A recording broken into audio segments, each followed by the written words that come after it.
Paano mo Mm, dinil yung ano, yung against ah, sa'yo yung parents mo, tapos yung ex-boyfriend mo, tapos, nakita ka nila na pa-practice ka everyday, talagang passionate ka. Anong nagiging reaction nila?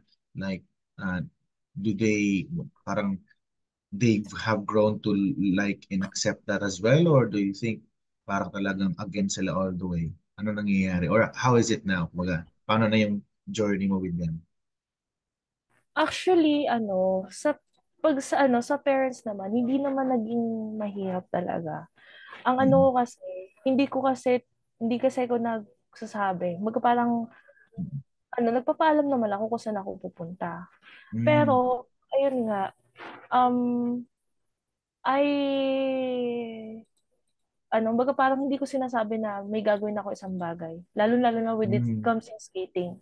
Ang ginagawa ko kasi, I will make, I will move silently and magpa-practice ako ng hindi ko sinasabi. Magta-training ako ng ako lang mag-isa, ganyan.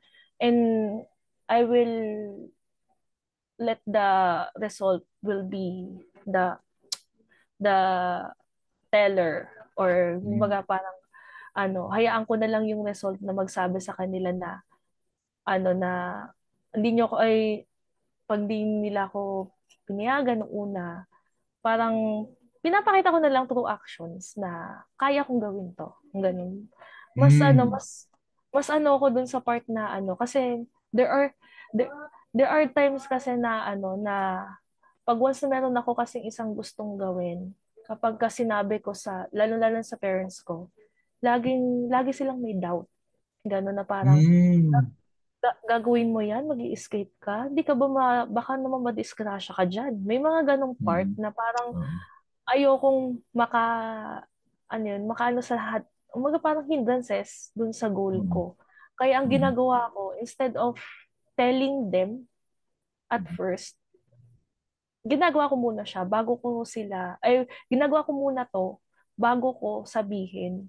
Pero instead na sabihin ko through words, I will tell them through my actions. Yon. Yun yung ginagawa Ah, ko.